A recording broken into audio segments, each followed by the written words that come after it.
Toi aussi, Georges, tu This meeting enregistres? is being recorded. Georges, tu reprends l'enregistrement? Oui, il s'est fait tout seul pour moi en fait. Et je peux que Parfait. l'arrêter, je ne peux pas le mettre en route. Donc c'est bon. Est-ce que tu veux nous introduire dans la prière? OK, bien volontiers. Notre Dieu, notre Père, nous te rendons grâce de nous réunir par cette solution et nous te rendons grâce pour le plaisir que Daniel a de nous faire partager toutes ces recherches.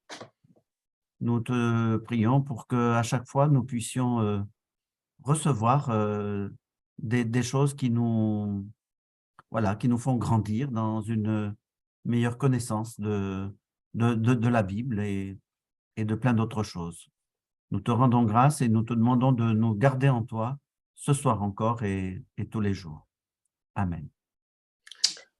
Je vous invite à vous équiper de vos Bibles. On va essayer de... Ah, il y a encore une nouvelle qui arrive. Ah ben, juste au bon moment. Bonsoir. Ah, Anna, oh, tu es super. Désolée. Ça va? On vient de démarrer tout juste. Je te suggère de régler un peu ton écran de façon à ce que ton visage remonte un tout petit peu sur l'écran. Je vais être obligée de couper parce que ça hache à chaque fois. Donc, je vais être obligée de couper l'image, voire même mon son à moi. On va voir. On OK? est d'accord. Donc, équipez-vous de vos Bibles. On va aller un peu parcourir cette histoire d'Abraham.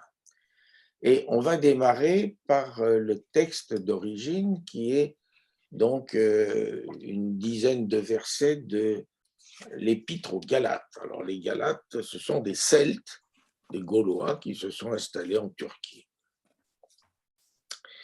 Donc, je lis au chapitre 4 à partir du verset 32 jusqu'à la fin. Dites-moi, vous qui voulez vous soumettre à la loi, n'entendez-vous pas la loi? Alors, c'est au cours d'un vaste débat, on cherche à savoir si les disciples de Jésus doivent se soumettre à la loi mosaïque que respectent les Juifs depuis des siècles. Alors, ce débat, on en a de larges échos dans le livre des Actes. Il n'a jamais été tranché. Il y a toujours eu deux grands courants, d'une part les judéo-chrétiens et d'autre part les pagano-chrétiens. Alors, judéo-chrétien, ça a deux acceptions, puisqu'on peut parler de judéo-chrétien, notre morale, notre civilisation, etc. Mais judéo-chrétien, c'est aussi des chrétiens tout à fait convaincus qui vont continuer à pratiquer tout le rituel juif. Et ça n'est sous la houlette au départ de Jacques, le frère de Christ, qui siégeait à Jérusalem. Et ce courant est d'une importance colossale. Il a tenu à Babylone au moins jusqu'à l'an 1000. Nous l'avons oublié, nous considérons que nous sommes tous des pagano-chrétiens, c'est-à-dire des chrétiens qui n'ont jamais jamais pratiqué le judaïsme, qui sont venus directement du monde païen au monde chrétien. Dites-moi, vous qui voulez vous soumettre à la loi, n'entendez-vous pas la loi? Il est écrit en effet qu'Abraham eut deux fils, l'un de la servante, l'autre de la femme libre. Mais celui de la servante est né selon la chair, celui de la femme libre en vertu de la promesse. Il y a là une allégorie. Ces femmes représentent deux alliances. La première se rattache au Sinaï et enfante pour la servitude. C'est Agar, car le Sinaï est en Arabie. Et elle correspond à la Jérusalem actuelle, qui de fait est esclave avec ses enfants. Mais la Jérusalem d'en haut est libre, et elle est notre mère. Car il est écrit « Réjouis-toi, stérile qui n'enfantait pas, éclate en cris de joie et d'allégresse, toi qui n'as pas connu les douleurs. Car nombreux sont les enfants de l'abandonné, plus que les fils de l'épouse. Or vous, mes frères, à la manière d'Isaac, vous êtes enfants de la promesse. Mais comme alors l'enfant de la chair persécutait l'enfant de l'esprit, il en est encore ainsi maintenant. Eh bien, que dit l'Écriture? Chasse la servante et son fils, car il ne faut pas que le fils de la servante hérite avec le fils de la femme libre. Aussi, mes frères, ne sommes-nous pas enfants d'une servante, mais de la femme libre. Un texte pas très simple, dans lequel l'apôtre Paul développe une fois de plus sa doctrine du salut, de la libération par la grâce, qu'il appelle là la promesse, doctrine qu'il oppose à l'asservissement, enfin, salut qu'il oppose à l'asservissement par la loi. C'est le fondement de notre foi protestante. Aussi, je ne saurais trop vous inviter dans les jours qui viennent à relire ce texte et en approfondir la signification. Alors, toutefois, il y a un point qui peut vous paraître obscur. Pourquoi Paul, qui s'adresse à des gens de culture juive, oppose Isaac et Ismaël au point de sembler faire des Juifs des fils d'Ismaël, donc des Arabes, ce qui ne doit faire plaisir ni aux uns ni aux autres. Alors je me suis dit que peut-être nous ne connaissions pas si bien que ça cette histoire qui est rapportée dans le livre de la Genèse au chapitre 16 à 19 et puis 21 et 22. Je vais donc essayer d'entreprendre de vous raconter à cette façon cette histoire en occultant effectivement le chapitre 20 de la Genèse qui me paraît issu d'une autre tradition. Abraham, on lui a énormément prêté, on a énormément écrit dessus. Je vous ai lu la dernière fois à l'occasion de l'étude sur Babel des récits issus des Midrash du 5e siècle auxquels le Coran fait allusion, des traditions qui sont très intéressantes, qui ne sont absolument pas rapportées dans la Bible. Alors la Bible nous rapporte aussi au chapitre 20 que, descendu en Égypte, Abraham a pratiquement vendu sa femme au pharaon parce qu'elle était très belle et il avait peur que ça lui attire des ennuis.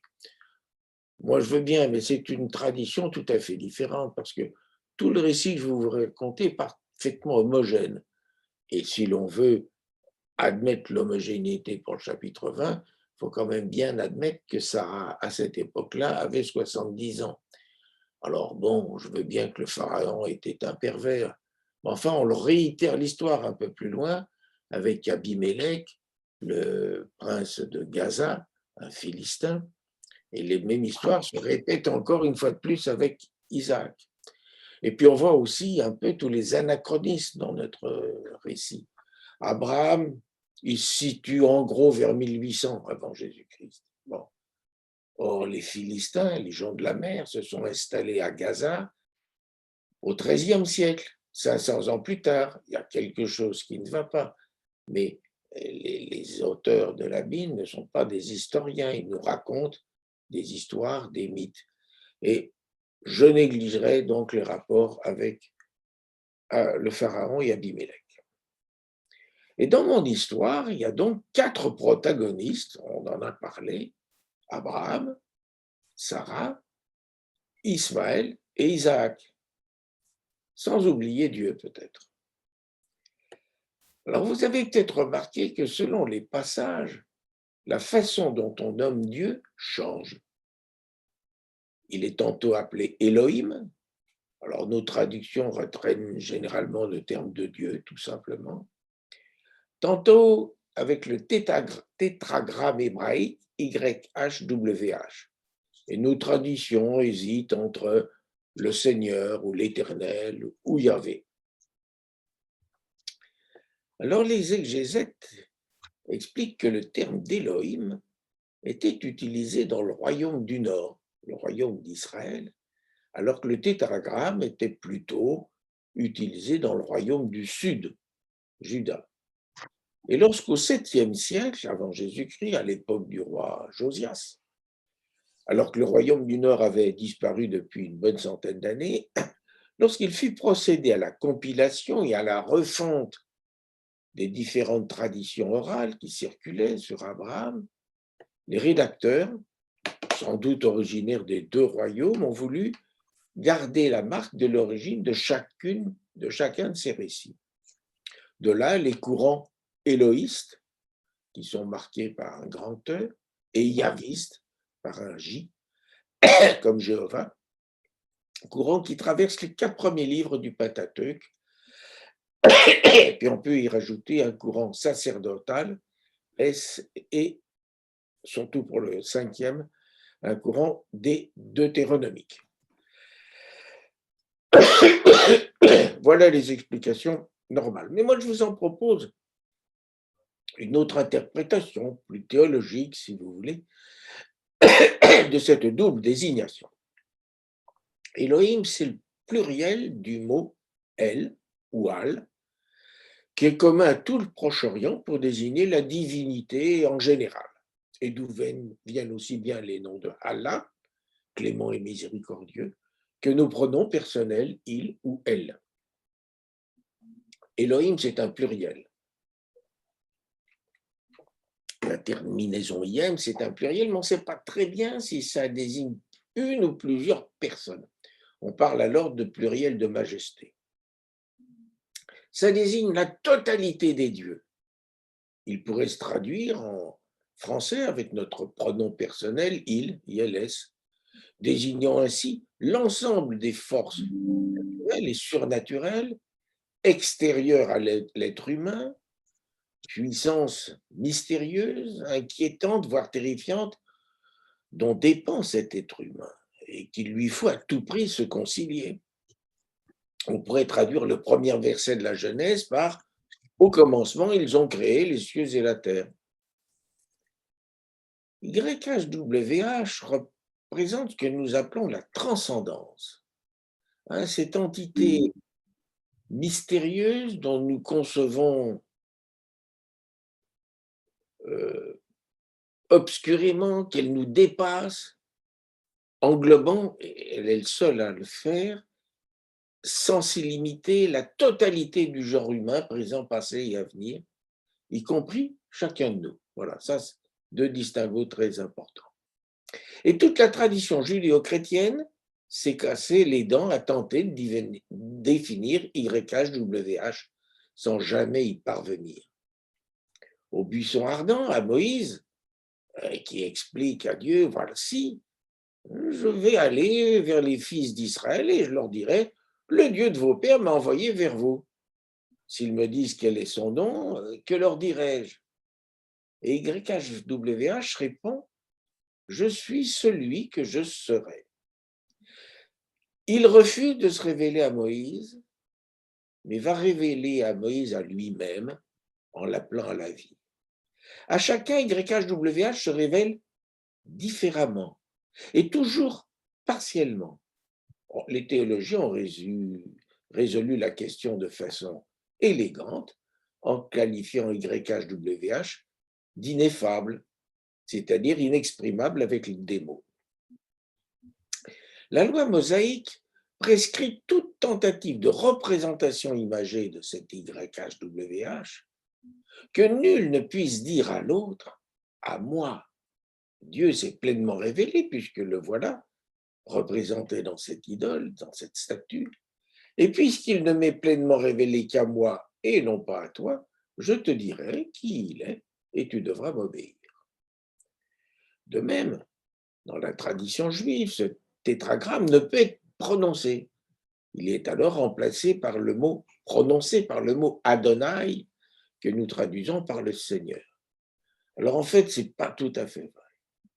Il est prononcé par le seul grand prêtre, une fois dans sa vie, quand il pénètre pour la première fois dans le Saint des Saints à l'occasion de la fête des expiations du Kippour. Une fois dans sa vie, le seul grand prêtre. C'est une autre façon de manifester nos limites devant Dieu. Si nous pouvions le nommer, nous croirions pouvoir le définir. Et si l'appréhender dans sa globalité, ce qui est absurde. À cela se rajoute une raison plus pragmatique, mais tout aussi grave. Si nous pouvions prononcer le nom de Dieu, chaque peuple de la terre, on en a parlé il y a un mois, le prononcerait de façon différente dans sa propre langue. Et très vite, nous aurions autant de dieux différents que de peuples ou de langues sur la terre, alors qu'il n'y a qu'un seul Dieu. Venons-en à notre histoire, et on va parler d'Abraham. En fait, au début de l'histoire, Abraham n'est encore qu'Abram, A-B-R-M.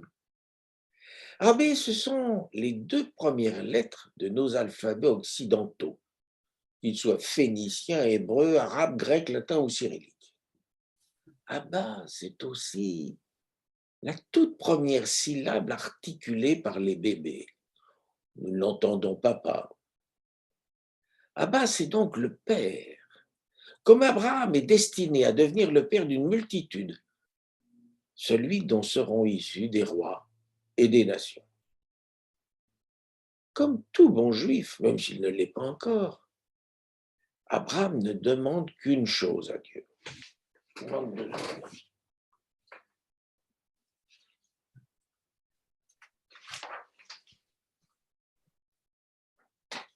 Abraham ne demande qu'une chose à Dieu, une descendance masculine. Et pour le reste, vivre en paix. Or, non seulement Dieu ne lui a toujours pas accordé ce fils désiré, mais en plus, il ne l'a jamais vraiment laissé tranquille. Encore jeune, suivant son père Téra, il avait fallu qu'il quitte sa ville natale, Our, en Chaldée, où tant de souvenirs le retenaient, et en premier lieu celui de son plus jeune frère Haran, disparu prématurément. Et toute la famille s'était installée à Haran, ou Kar, au sud-est de la Turquie, au bord d'un affluent de l'Euphrate. La ville n'était pas désagréable et Abraham y avait pris ses habitudes. Mais voilà qu'alors qu'il n'était plus tout jeune, tout juste 75 ans, avoir un fils, tout juste 75 ans, le Seigneur lui avait enjoint de reprendre la route pour aller s'installer bien 700 kilomètres plus au sud, dans le pays de Canaan. Lui qui appréciait tant la sédentarité avait dû se faire au mode de vie des nomades. Il ne possédait pas le moindre terrain dans cette région. Alors certes, par la même occasion, le Seigneur lui avait promis de faire de lui une grande nation. Genèse 12, verset 2. Comme s'il avait besoin de ça. Déjà qu'à 75 ans, avoir un fils, un seul, ça n'était pas évident.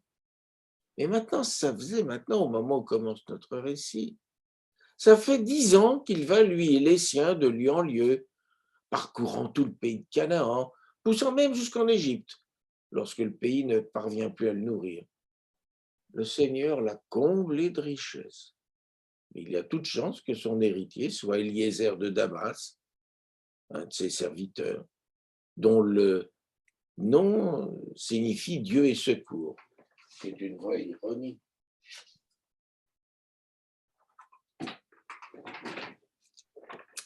Lorsque le Seigneur apparaît à Abraham en vision, celui-ci ne peut se retenir d'exhaler son désespoir. Tu ne m'as pas donné de descendance. Le Seigneur réitère sa promesse. Contemple donc le ciel, compte les étoiles si tu peux les compter. Telle sera ta descendance. Et le Seigneur prescrit un sacrifice pour conclure une alliance avec lui. Voilà pour Abraham. Heureusement, il y a Sarai. Sarai, c'est la femme d'Abraham, celle qui a toujours été à ses côtés, celle avec qui il a tout fait, celle qu'il connaît depuis toujours, qu'elle est aussi sa demi-sœur, fille de mon père sans être fille de ma mère. Il l'appelle Sarai, ma petite princesse. Les terminaisons hébraïques en aï sont des diminutifs. Il faut dire qu'elle est très belle, Sarai. Trop peut-être. Lorsqu'il est en déplacement à l'étranger, de peur qu'on s'en prenne à lui pour la lui voler,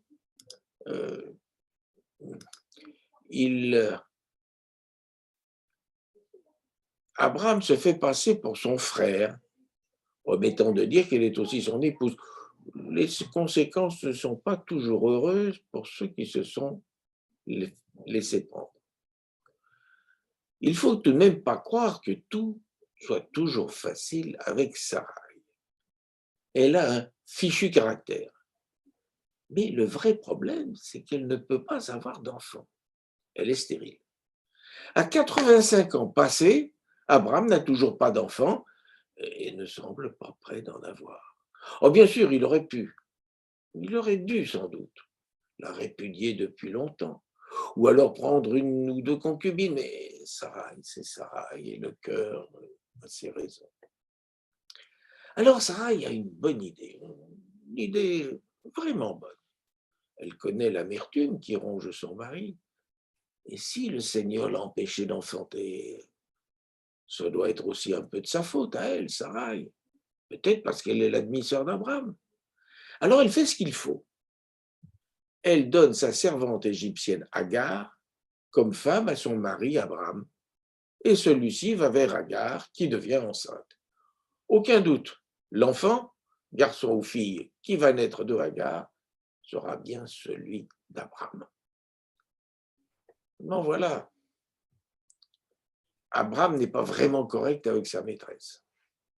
Les lois mésopotamiennes de l'époque sont pourtant claires. La servante qui est enceinte du mari de sa maîtresse, stérile, vient simplement en substitution de celle-ci.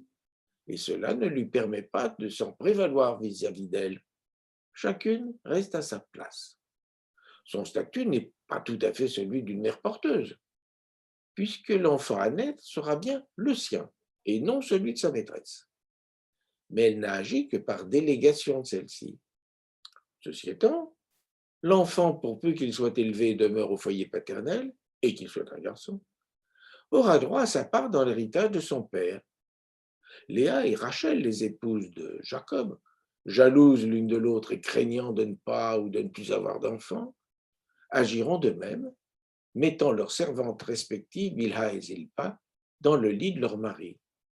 Et dans sa bénédiction finale, dernier chapitre de la Genèse, Jacob ne fera aucune distinction entre fils de ses épouses et fils de leurs servantes. Abraham fou de joie, ça fait tout de même 85 ans qu'il attendait ce moment, et ce serait peut-être un fils. S'est-il montré trop attentionné à l'égard de sa servante, de la servante de sa femme, servante de sa femme? Toujours dit-il qu'Agar a pris la grosse tête. Dès qu'elle s'est vue enceinte, je n'ai plus compté à ses yeux, lui reproche Sarai. Celle-ci, qui ne peut supporter cette situation, fait une scène épouvantable à son mari, le mettant en demeure de choisir entre elle et sa servante. Que le Seigneur décide entre toi et moi. Or, s'il y a une personne au monde à qui Abraham ne peut pas résister, c'est bien sa petite femme Sarah. Oh, avec Dieu, pas de problème. Déjà, il avait exigé de lui des preuves de ce qu'il lui annonçait. Plus tard, il lui expliquera qu'Ismaël est un fils tout à fait convenable et qu'il n'a vraiment pas besoin à 99 ans que Sarah lui en donne un autre. Et puis, il bataillera pied à pied avec le Seigneur pour obtenir son pardon pour les villes de Sodome et Gomorrhe. Mais avec Sarai, rien à faire. Il est impossible de ne pas lui céder. Il remet donc Agar entre les mains de sa maîtresse.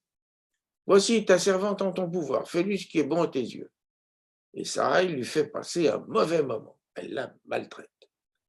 Au point qu'Agar ne voit d'autre issue que dans la fuite vers le désert du sud, d'où elle est originaire. Et c'est Dieu, l'ange du Seigneur, qui va récupérer Agar dans le désert. Agar, servante de Sarai, d'où viens-tu et où vas-tu?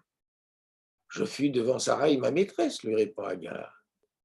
L'ange du Seigneur lui intime, retourne vers ta maîtresse et plie-toi à ses ordres. Voyez ainsi à 3 reprises en 2 versets et rappelez la soumission d'Agar à Sarai et aucunement à Abraham. Servante est et restera son statut. En revanche, Dieu lui fait une triple promesse. Sa grossesse, malgré ses vicissitudes, ira normalement jusqu'à son terme. L'enfant dont elle accouchera sera un garçon. Elle lui donnera le nom d'Ismaël. Et il sera comme un onagre. Un onagre, c'est un équidé sauvage du désert, un intermédiaire entre l'âne et le cheval, réputé indomptable. Sa main contre tous, la main de tous contre lui. Et le Seigneur multipliera tellement sa descendance, celle d'Agar, qu'on ne pourra la compter. Agar retourne chez sa maîtresse et donne un fils à Abraham. Ainsi naquit Ismaël. Ismaël, c'est l'avant-dernier de nos personnages. Enfin, Abraham est père, et d'un fils de surcroît. Que demander de plus? Rien, puisqu'il est comblé. À 86 ans, il peut enfin aspirer à vivre pleinement heureux et en paix les dernières années que lui accordera le Seigneur. Oui, mais le Seigneur n'en a pas fini avec Abraham. 13 ans plus tard, Dieu apparaît de nouveau à Abraham. Il lui annonce vouloir établir une alliance perpétuelle avec lui et les générations qui en descendront. Le signe de cette alliance sera la circoncision.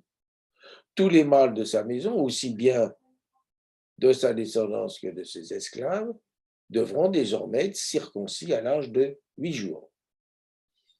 Qu'à cela ne tienne, le jour même, Abraham, 99 ans, se fait circoncire et circoncit lui-même tous les mâles de sa maison, famille, serviteurs et esclaves.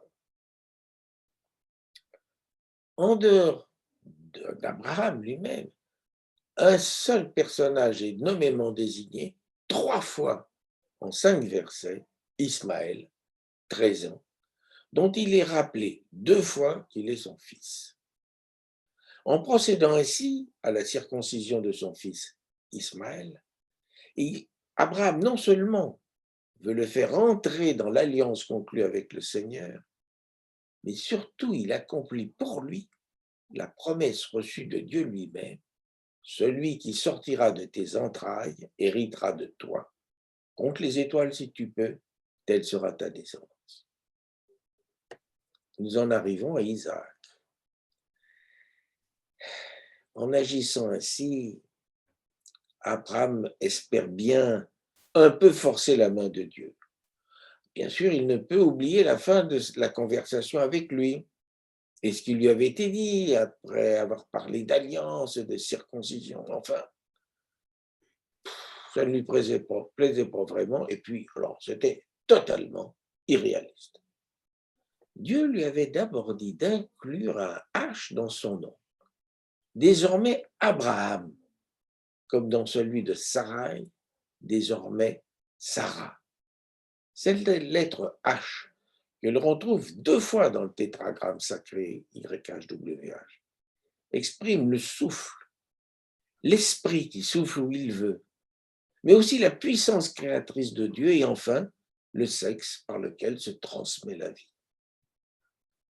Hachem, à la fin de ce nom, évoque le mot Amon, les foules de nations, qui seront ici Dab, Raham. De même, SRY, ma petite princesse chérie, le Y, marque l'appartenance affective, comme lorsqu'on parle à un enfant ou à un être aimé, devient SRH, princesse femme. Le H marque l'autonomie de la femme enceinte que l'on doit vouvoyer et appeler par son nom propre. Pourquoi pas? Enfin, tout cela est parfaitement ridicule. Pourquoi faire croire à Sarah qu'elle allait ainsi passer de l'appellation de demoiselle à celle de dame en tombant enceinte à 90 ans? Il y a 10 ans d'écart entre Abraham et Sarah. Dieu avait en effet poursuivi. On annoncera à Abraham, puisque Abraham il y avait désormais, qu'il lui donnerait un fils par elle et que des rois de peuples sortiront d'elle. Oh, l'annonce était tellement bouffonne qu'Abraham en était tombé par terre de rire. Un enfant naîtrait-il à un homme de 100 ans? Ou Sarah, avec ses 90 ans, pourrait-elle enfanter? Puis, il y avait Ismaël, qu'Abraham avait attendu si longtemps. Très bien, Ismaël. Puisse Ismaël vivre en ta présence. Et Dieu avait persisté. précisant qu'il faudrait appeler Isaac le fils que devait enfanter Sarah dans un an, jour pour jour. Itzhak. Ça veut dire celui qui fera rire, tout un programme. Quant à Ismaël, le Seigneur n'avait pas été vraiment rassurant sur son compte. Bien sûr, il avait dit qu'il le bénirait, qu'il le rendrait fécond, prolifique à l'extrême, qu'il engendrerait 12 princes et qu'il ferait sortir de lui une grande nation. Mais il avait aussitôt ajouté que c'est avec cet Isaac, mirage à venir, qu'il établirait cette alliance dont il lui parlait depuis bientôt 25 ans. Voilà un peu ce à quoi pense Abraham après avoir procédé sur ordre du Seigneur à la circoncision de ceux qui dépendent de lui. Isaac n'est pas encore conçu.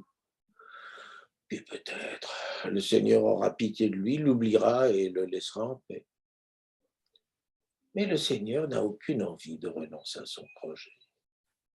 À quelque temps de là, Abraham aperçoit 3 hommes debout devant lui à l'heure de la pleine chaleur. Le Seigneur, accompagné de 2 anges, qui se rendront plus tard à Sodome. Il se précipite hors de sa tente, les invite à se reposer sous un arbre, donne des ordres pour qu'on leur apporte de l'eau, pour se laver les pieds et de quoi se désaltérer, se restaurer. Après avoir mangé, le Seigneur annonce à Abraham que quand il reviendra, sa femme, Sarai, aura eu un fils.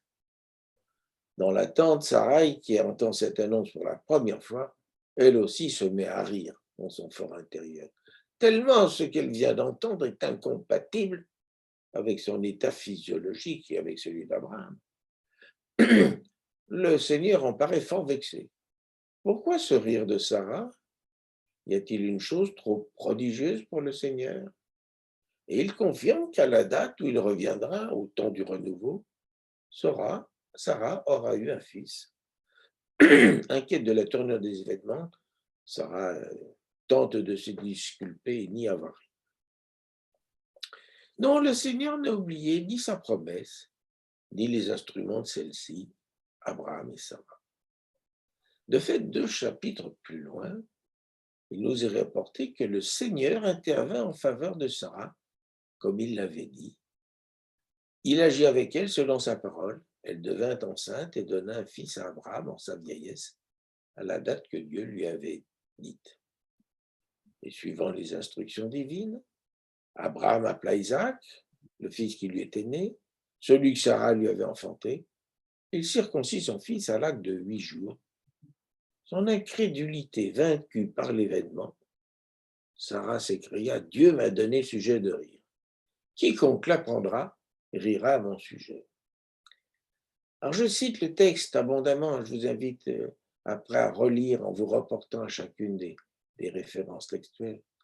Tous les mots sont importants, surtout ceux qui n'y figurent pas. Car à aucun moment il nous est dit qu'Abraham a eu un rapport sexuel avec Sarah, sa femme.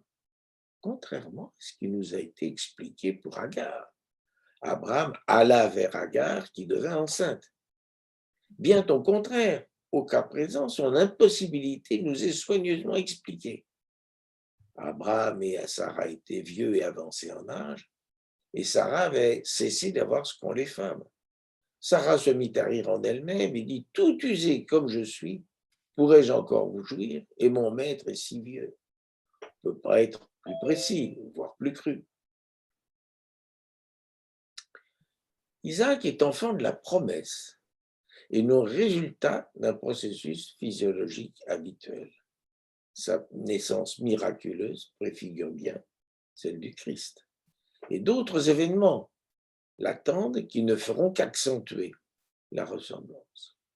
Car environ 2 ans après, le petit Isaac est sevré selon la coutume hébraïque. Abraham donne alors un grand festin à toute sa maison, famille, serviteurs et esclaves. Mais là, ça se passe très mal. Voilà-t-il pas que ce petit imbécile d'Ismaël est en plein âge ingrat, vers 16 ans, rigole ouvertement quand Abraham présente à tous celui qu'il appelle son fils. Comment peut-on être aussi naïf? Mais il y en a une qui prend alors très, très, très mal la chose, c'est ça. Elle ne sait pas très bien qui est le père, certainement pas Abraham, mais elle sait très bien qui est la mère, elle. Et il n'est pas question que son fils, sauf dans nous, c'est une mère juive, se laisse déposséder par un bâtard. Il faut qu'il parte et sa mère avec par la même occasion. Cela contrarie beaucoup Abraham, qui aime sincèrement son fils, à lui, Ismaël. Nous l'avons vu, il est incapable de résister à sa femme, mais là, vraiment, il faut l'intervention de Dieu lui-même pour qu'il se résigne. Ne te fâche pas à propos du garçon et de ta servante. Écoute tout ce que te dit Sarah, car c'est par Isaac qu'une descendance portera ton nom. Mais le fils de la servante, je ferai aussi, du fils de la servante, je ferai aussi une nation, car il est de ta descendance. Vous avez remarqué comment, dans ces paroles du Seigneur, Agar et Ismaël ont perdu leur identité. On dit le garçon, la servante, le fils de la servante, alors que Sarah et Isaac sont nommément désignés. Abraham remet alors quelques provisions de bouche à Sarah, du pain et une outre d'eau, à Agar, et la renvoie avec son enfant vers le sud dans le désert de Beersheba. Les maigres provisions rapidement épuisées, les deux protagonistes n'ont plus qu'à mourir de faim, de soif. Ne voulant pas voir son fils mourir, Agar s'éloigne de lui à la distance d'une portée d'arc. Elle appelle le Seigneur à son secours et en réponse, celui-ci lui montre un puits proche où ils peuvent boire. Be'er, ça signifie puits en hébreu. Boire et reprendre leur route. Le Seigneur confirme à Agar qu'il fera d'Ismaël une grande nation. Ils s'installent tous deux dans le désert de Paran, au nord du Sinaï, au nord-ouest des villes d'Akab et Eilat, actuellement en territoire égyptien. Abraham se retrouve donc dans une configuration familiale plus classique, papa, maman et le jeune fils encore. Le fils, son fils, bon, passons. Du moins, il peut espérer que, plus que centenaire, ses péripéties sont finies, qu'il va pouvoir vivre normalement. Après tout, il souhaitait un héritier, il a un héritier, tout va bien. Eh bien non, il n'a pas encore tout vécu. Voilà qu'un beau jour, probablement une belle nuit, Dieu, je dis bien Elohim, et pas YHWH, lui apparaît et lui dit, prends ton fils unique, Isaac, que tu aimes, pars et tu l'offriras en holocauste. Le sacrifice du fils unique, ça vous rappelle rien? Et la réaction d'Abraham est impressionnante. Il n'en a aucune. Certes, il aime l'enfant, mais avec ce qui lui est déjà arrivé, il est maintenant complètement blindé. Après tout, ce n'est pas son fils, mais celui des Elohim. Qu'ils le reprennent s'ils veulent, ils ne se sont pas concernés.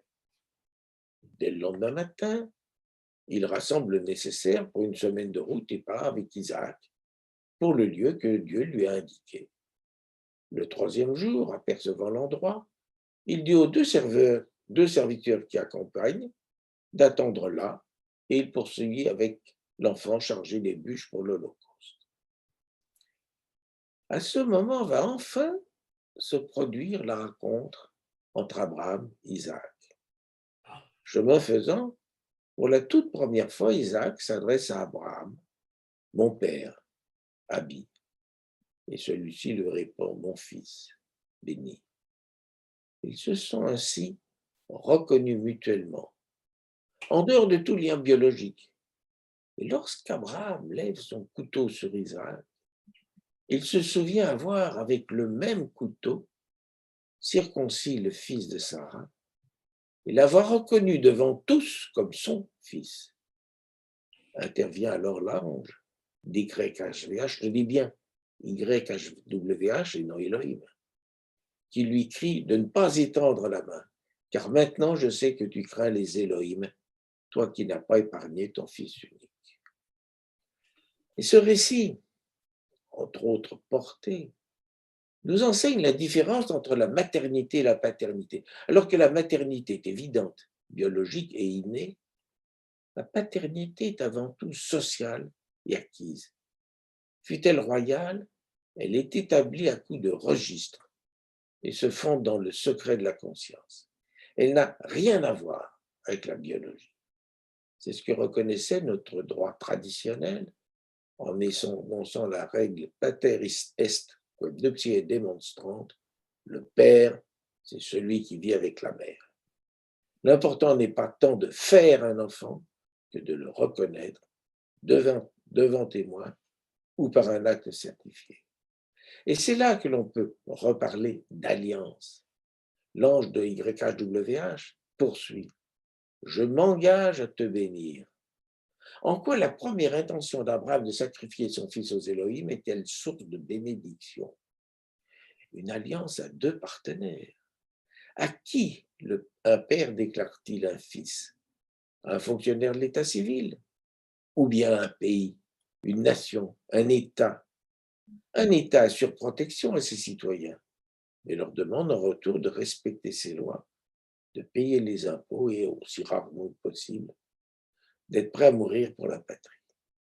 L'alliance d'Abraham fonde la relation entre l'homme et YHWH, à qui il appartient et qu'il peut maintenant appeler père, tout autant que la relation avec la nation à laquelle il appartient aussi.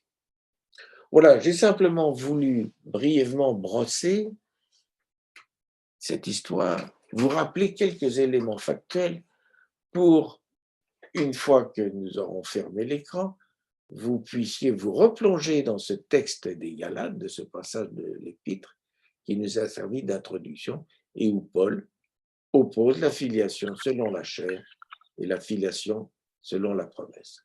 Je vous souhaite une bonne méditation. Voilà, j'ai tout dit. J'écoute vos... Bon. Bonsoir Jacqueline, on te voit ni ne t'entend. Mais tu es là? Avec mon ordi. Bon, voilà. Voilà. D'ailleurs, vous ne pouvez pas me voir. Jacqueline nous vient de Noyon. À 8h, je suis venue. Ben non, ça fait déjà une demi-heure. Mais je t'enverrai l'enregistrement. Ah ben, t'es gentil. Est-ce que vous avez, Georges, est-ce que tu as des observations à faire?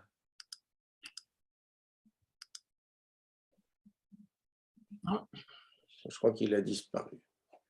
Est-ce que vous avez des questions, des observations? Moi, je vous recommande fortement de reprendre le texte et chaque fois que je fais des citations, de vous reporter au texte de la Genèse. Ça vous permettra de vous imprégner de ce récit. Je pense en avoir fait un récit fidèle et respectueux.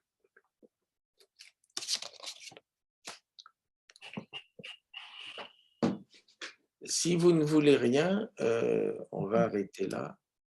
Je ne sais pas où on a de l'enregistrement. J'arrête l'enregistrement.